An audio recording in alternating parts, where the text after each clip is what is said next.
Hello, listeners. This is Arianne, and I am your main host for this podcast. 40 is the new Swiftie. This is a passion project that I feel like I have been building and creating in my heart and mind since I was 22 years old. So 20 years in the making, 2 decades. And here we are. Here in a little bit, we're going to bring Lily in, and she and I will talk to you about the two of us doing this project together. Before we do that, I wanted to give you some additional context about the podcast and what you can expect from me and from us. But I just want to start by saying thank you for being here and for listening. It means the world to us. The goal truly is to create a safe space where we can all laugh together. I guarantee there's going to be a few tears too, and just connect about the reality of being a millennial woman entering our middle-aged time of life in this crazy world that we live in. Maybe you're raising kids, maybe you're raising fur babies, maybe you're embracing a new single life as a divorcee or trying to navigate married life while also dealing with things like perimenopause and mental health struggles. I can relate to many of those things. I'm raising a teenage daughter. I am starting to feel the effects of perimenopause. And on top of all of this, after receiving some extremely difficult performance feedback at work, I started a very interesting mental health journey about a year ago, which we'll dig into as well. There is so much content out there on social media that's directed towards us talking about these mental health journeys. I speak very openly and candidly about this topic because I don't think that we're doing that enough. There's a lot on social media, which I think is fantastic. And I do think that they're touching on a lot of really important things. It doesn't feel like a conversation. It feels like those influencers are talking at me. And although I will be an eternal learner and I love absorbing as much information as I possibly can, I am an audible processor. And more than anything, I am a relational creature. Being able to have rich conversations with others, really any person in any stage of life, is what fills my cup. And that's why we're here today. I want to pour into you a little bit, but I'm also really hoping to engage with you. If you hear something that you can relate to or that just totally cracks you up, or even that you have questions or feedback about, we're open to it. We want this to be a two-way conversation, not just us talking into microphones at you. So we have an email account set up, and I'll put that information in the comment section. You can also find us on Instagram and YouTube at 40 and Swiftie. That's at 40ANDSWIFTEA at 40 and Swiftie. You don't have to be a middle-aged millennial woman to join us on this podcast. I believe that there's a lot of content here that could potentially help lead and guide those generations coming behind us, as well as inform the generations that went before us about where we're at in life right now. I imagine being the parent of an adult child who is on a mental health journey like I am is not easy at times.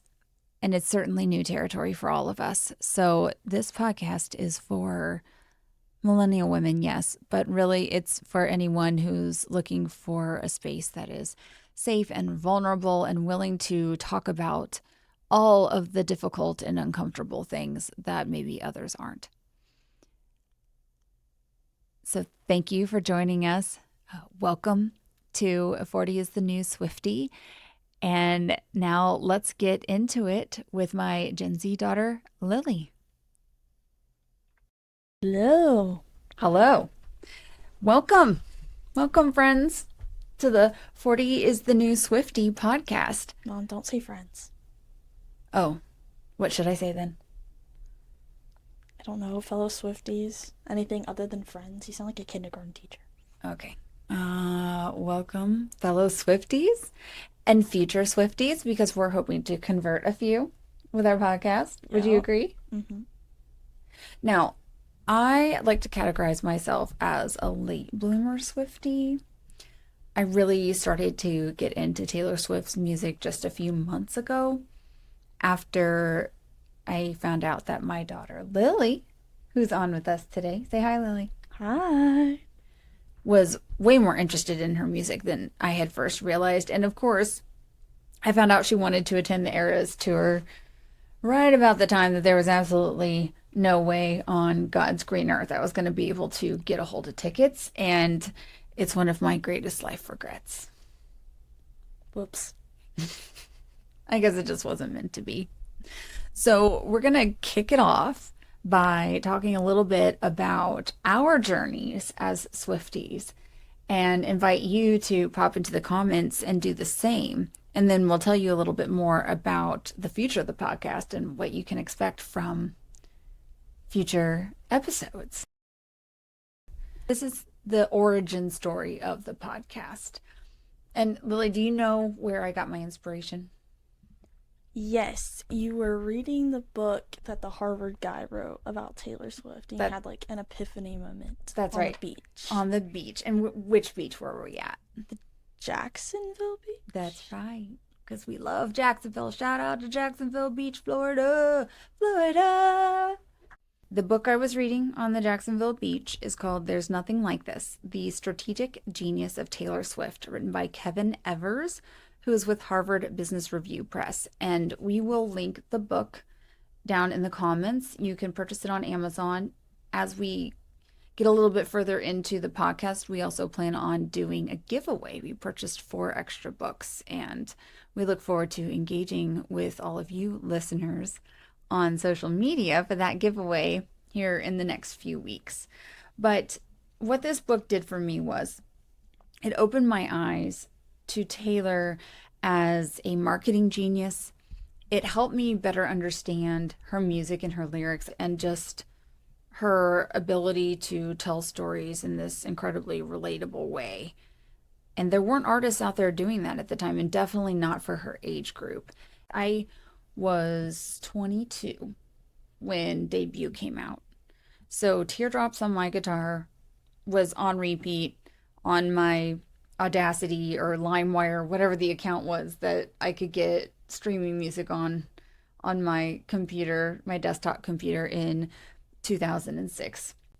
But after those first couple of singles that came out on the radio with Debut, I lost track of Taylor. She was in a different place in life than I was at the time. And because she's such a lyricist and a poet, I wasn't used to that. Millennials, can you agree? We listen to music because we want a sick beat and lyrics that are wildly inappropriate, but we don't realize it until we're in our 40s. That's the kind of music we're looking for. That's what we listen to. Backstreet Boys, NSYNC, Britney Spears. I would not categorize any one of those artists as lyricists or poets. Would you, Lily? No. No. Musical artists, yes. Entertainers, yes. Poets, no. So, with Taylor being a poet and being such a storyteller in her music, I just didn't get it. I had no appreciation for it. I was just looking for a beat that I could shake my butt to and laugh at other people shaking their butts too. You used to shake your butt? I did. I dropped it like it's hot. Ew. Gross. Hot. HAWT. No. No. Well, that's why my knees and hips crack now when I try to like climb the stairs. Old. Yeah. Okay, coming back to the book. I started reading it, and immediately Kevin introduced me to Taylor as a businesswoman and a poet. The more I read, the more obsessed I became with her immediately, just understanding her engagement with her fans and how important that was to her from the very start on MySpace, which I can relate to. I did have a MySpace. Lily, do you know what MySpace is? Vaguely. It was like the original social media platform. Now, as a more mature adult and on this new mental health journey that I'm on, I can go back and re listen to all of those albums, which I am, and completely appreciate every single song, every single word, every single melody. Lily, tell us a little bit about how, like, your Swiftie journey. How'd you get started? Well, my sister Brianna has had me listening to Taylor Swift since I was like one. So I'm not really sure exactly where it started. One of the first songs that I remember really being in love with was the song Mean by Taylor Swift. Um, I also have a pretty vivid memory of when Taylor Swift's Red Taylor's version album dropped, and she also released the All Too Well 10-minute version from the vault, and my sister made us sit in the Target parking lot until the song was over. So, Brianna is quite a bit older than you. She gets mistaken for my mom a lot. Yeah. She's my bonus daughter. My husband is my second marriage. We're both on our second marriages, but we are soulmates and this is the family that we were always meant to have. And so Brianna came into Lily's life very early on and kindred spirits. When you say, yeah, Definitely. yeah. When we moved in with them, Brianna was in her early 20s and Lily was 2. They shared a hallway and they might as well, wouldn't you agree, you might as well have shared a bedroom? Yeah. Yeah. So precious. And, this isn't something that I talk about very often, but I should talk about it more because it's so special. I don't know if any of you are part of a blended family. I feel like that's a pretty common thing these days. But our blended family was nothing about it was stereotypical. Not a lot of 20-year-olds I know would fully embrace a 2-year-old sister. When you listen to those songs that Brianna introduced you to from Taylor, do they make you think of Brianna? All Too Well 10-minute version does. So does the Midnight album because it came out on her birthday. I think I was with her that weekend, so we were listening to that on repeat. Last time we talked about your favorite album, you said it was Midnights. Is it still? Yes. Yeah. What is it about that album that you like? I don't know. It's just something about the songs and the lyrics and the like actual music part of it just really like scratches an itch for me. I don't know what it is about it. Do you know about the track 5 trend with Taylor Swift? Are you familiar with this? No. Okay, I just learned about this like last week.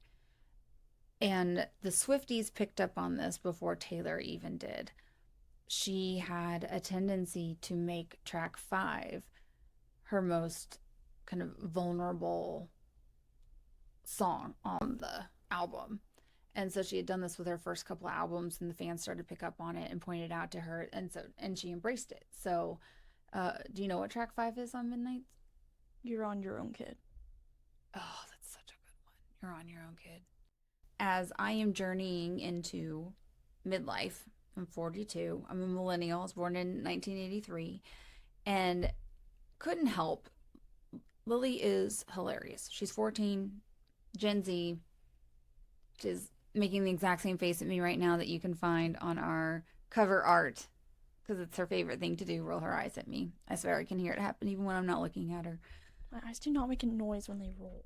I can just sense it. I'm an energy person and I just know. I can just feel the sass burning the back of my head even when I'm not looking at her. I just know.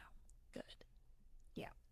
I think that's Lily's goal in life is to emit sass energy so strong that you can sense it even when you're not looking at her. Would you agree that's a goal in life that you have, Lily? I think I've already achieved it. Excellent. Taylor shared with us on multiple occasions that she experienced quite a bit of exclusion and bullying early on in life, probably because she's so incredibly unique and brilliant. Lily, you're unique and brilliant. Do you deal with any exclusion or bullying? No, quite the opposite, actually. Well, say But more I feel about that like then. right now, uniqueness is more what makes you cool rather than what makes other people dislike you.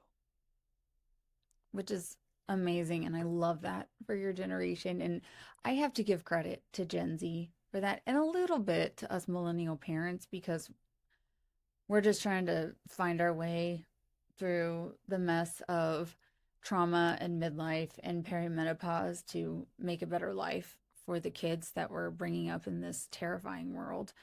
But ultimately, I'm obsessed with Taylor Swift. I'm also obsessed with Gen Z.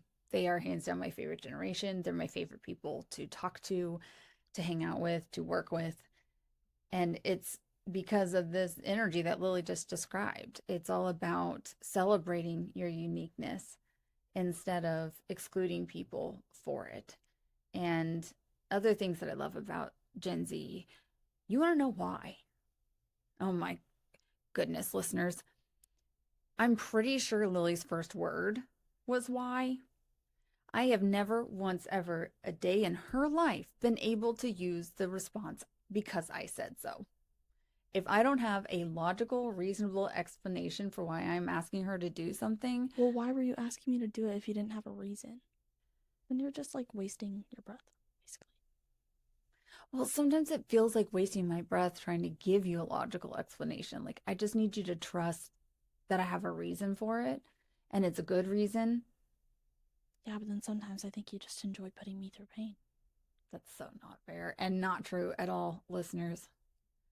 I've my husband would argue that it's the complete opposite, that I've devoted my life to ensuring that I never put Lily through any kind of pain or suffering whatsoever. So I can only think of a couple of times in Lily's whole 14 plus years of existence when we felt the need to truly discipline her. And I've told her this before, and I'll say it again. Really, the only time I feel like I need to discipline Lily is when I perceive that she's putting herself or others in danger. And that's not who she is. That's not her personality. That's not the kind of human she is. Therefore, I don't spend a lot of time worrying about that. Lily likes to look out for others. She likes to be protective of her friends. The very first time I got a call from the principal's office at school, there's the eye rolling again. Do you want to tell the story? You want me to tell it? You can tell it. Okay. The very first time I ever got a call from the principal's office at Lily's school is when she had gotten in a physical altercation, aka a fight, with a boy on the playground. And she wound up in a headlock. That's the initial story I was given from the principal. And I'm totally freaking out. Like, what could have possibly happened that would wind up with my kid in a headlock? And then Lily gets on the phone and she's absolutely hysterical. And I'm just thinking, God, I need to go find her a therapist right now. I don't know what kind of residual trauma this is going to cause throughout her life. What kind of bullying led up to my kid being in a headlock? And then she finally gets herself collected enough to tell me that she's concerned she's going to get kicked off Stuco for fighting on the playground, Stuco's student council. It had nothing to do with the fact that she'd been put in a headlock. So then I finally get the whole story. And Lily's playing on the swings with a friend, and a boy threw a stick at your friend who was swinging. Is that right? Yeah. So she's nodding her head, yes. So a boy threw a stick at her friend, and in retaliation, Lily went over and punched him in the arm because nobody messes with Lily's friends. And this young man had a history of behavioral issues at school anyway. And so Lily punches him in the arm, and in return, he puts her in a headlock on the ground. And her only concern is that she's going to get kicked out of Stuco for fighting. Do you remember that? Yes. Did I leave anything out? No. I was expecting you to be traumatized for being put in a headlock. You didn't give two rips about that. It wasn't that bad. It's not like he was squeezing. So do you think it was just like a self-defense thing I for on his part? I don't know. Okay. So she gets home and I mean, how do you punish a kid for defending their friends? You don't. She was not going to get kicked out of Stuco. Both kids were talked to. Everybody moved on. That was the first time I realized just how fiercely loyal Lily is, though. And any person who gets to call her a friend is pretty lucky. So she gets home, and the lecture she winds up getting is how to defend herself if someone were to ever come at her physically again. So her dad taught her a few different maneuvers if a person's trying to restrain her, how to get out of it. And then we talked a little bit about how to defend our friends in a way that doesn't cause physical violence. Do you remember that conversation? No. Okay. Well, we just talked through some other ways to handle that. Getting an adult involved, coaching your friends through standing up for themselves, using your words first. Arguably, I feel like if I use my words first, that will get me in more trouble. Say more about that. I don't know. I feel like the choice words I would use would not be Mm-hmm. very kind. So that's something else really unique about Lily. She's had a pretty massive vocabulary from day one. She was speaking full sentences by her second birthday, and it's gotten her into a lot of trouble, not necessarily with her peers, but I would say that teachers have struggled with her in the past because they're not used to an incredibly articulate, intelligent student who thinks that it's reasonable to want to know why they're being asked or told to do something. So there were a few teachers along the way. Would you agree? You were Oh, not their yeah. favorite, even though you weren't really a troublemaker at all. No. Yeah. There's But one teacher who got mad because my desk was messy, even though all the stuff was inside my desk. It just wasn't organized. And I did try to organize it. it's just not, It shouldn't stay that way. yeah. And she also got mad when I burped in class, even though I said excuse me. Things are pretty good now, when you say. Yeah, all my teachers love me. They really do. I had to drop something off at school yesterday. It's parent teacher conferences. Lily was working a shift for Stuco or No, yearbook? yearbook. Yearbook. She's working a shift selling these things called boograms that the parents could buy to give to the students. So the parents are coming through for conferences. They would stop and purchase a boogram for their student. And I ran inside to bring her a drink of water. And her yearbook teacher was sitting there. And we're finding that there's the pattern. The first thing to come out of people's mouths is, oh, yeah, I totally see the resemblance. You are definitely Lily's mom, which I choose to take as a compliment. And the second thing out of their mouths is, I absolutely love her.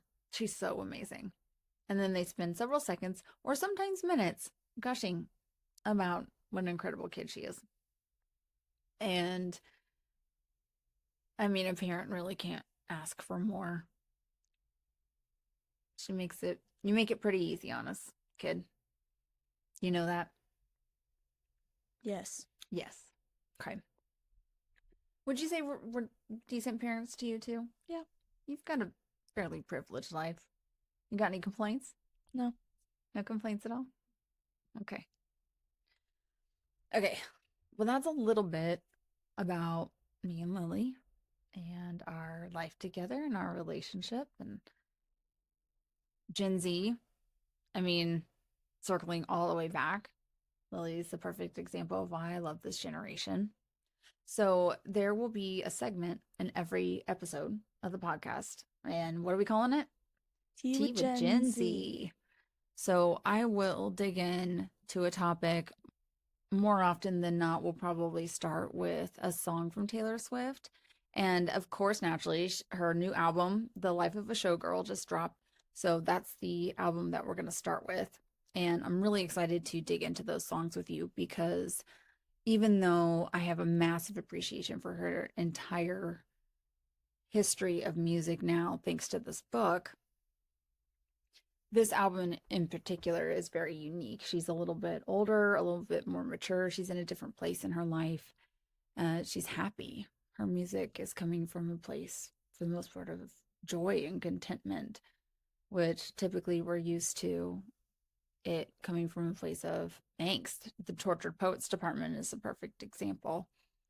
I wouldn't say that album's angsty. I would say it's sad and painful. What would you describe as angst? What's your Reputation. Okay. Which before The Life of a Showgirl dropped, Reputation was my favorite album, hands down. That's actually the album we were going to start with. And then she dropped The Life of a Showgirl, and it just feels totally appropriate. And the reason why I wanted to start with Reputation is because I am in a season of taking control of my identity in the world, in my family, at work, really just any place in life. It felt appropriate and fitting to start with that one, but there's something really unique about The Life of a Showgirl because although she's coming from a place where she's happy, would you agree that there's still plenty of basically sticking it to the people who tried to screw her over? Yeah, there's also a bit of melancholy. Yeah, I agree. And that's life, isn't it? We're never all of one thing. A term I've learned fairly recently is that both can exist at the same time, which is not a concept that I was taught growing up. You can be happy, but also be experiencing melancholy. So we told you that we're going to start with The Life of a Showgirl. Do you know what track 5 is on The Life of a Showgirl? I Can you didn't. guess? Wishlist? Eldest Daughter. Eldest daughter, okay. And that's actually going to be our topic for episode 1.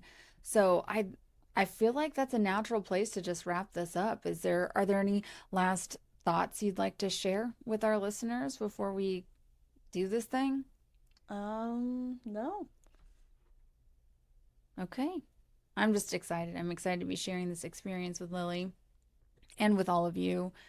I feel like it's been a long time coming, and I would say it started with teardrops on my guitar, and now here we are. So we will see you next time as we dig into Eldest Daughter. Are you ready for it?